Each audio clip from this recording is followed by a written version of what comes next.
জয়গুরু সকলকে। সবাই কেমন আছো? আশা করি সবাই ভালো আছো আর সবাই ভালো থাকো, সুস্থ থাকো। ঠাকুরের জন্য প্রার্থনা করি। আজকে রান্না করে আমি নিয়ে এসেছি, দেখো, ইলিশ মাছ। ইলিশ মাছটাকে ভালো করে ধুয়ে তারপর এটার মধ্যে শস্য বাটা, পোস্ত বাটা, কাঁচা লঙ্কা, হলুদ, স্বাদ মতো নুন দিয়ে আমি ভালো করে এটা মেখে নিচ্ছি। আগেই আমি বেটে নিয়েছিলাম, তার মধ্যে হালকা পেঁয়াজ বাটাও দিয়েছি, দিয়ে পেস্ট করে এগুলো দিয়ে মেখে নিচ্ছি।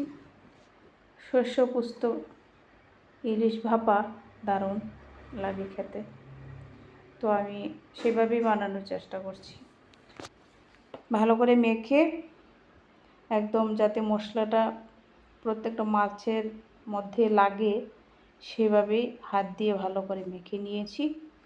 মেখে তারপর আমি এটা ভাপ দেওয়ার জন্য একটা বাটি নিয়েছি।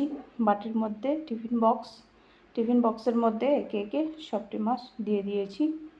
3 পিস মাছ, আমরা 3 জন, তাই 3 পিস মাছ ভালো করে টিফিন বক্সে ঢুকিয়ে তারপর হঠাৎ মনে হলো ধনেপাতাও ছিল, তাই ধনেপাতা কুচি করেও ভাবছি দিয়ে দেব। তারপর আমি এটার মধ্যে ধনেপাতা কুচি করে মেখে আর দেখালাম না, মেখে দিয়ে দিয়েছি। তারপর কড়াইয়ের মধ্যে আমি ভাপাটা বসিয়ে দিয়েছি, বসিয়ে উপরে আমি ঢাকনা দিয়ে দিয়েছিলাম, দিয়ে তারপর খুব সুন্দর ভাপা হয়ে গেছে, নামিয়ে নিলাম। দেখো খুব সুন্দর হয়ে গেছে। এটা নারকেল বাটাটা দিয়ে করলেও ভালো হয়, আমার শাশুড়িমা নারকেল বাটা দিয়ে করেন, ভালো হয়, স্বাদ লাগে। আর আমি নারকেল বাটা না দিয়ে বানিয়েছি। মাছটা দিতে ভুল হয়ে গেছে, একটু এইভাবে দিলে ভাঙতো না, সিদ্ধ হয়েছে তো তাই একটু ভেঙে গেছে দেওয়ার সময়। তারপর আবার ভাজা করেছি। ইলিশ মাছ ভাপার থেকে মনে হয় ভাজাটা দুর্দান্ত লাগে আমার কাছে। ইলিশ মাছ ভাজা খুব ভালো লাগে ভাপার থেকে।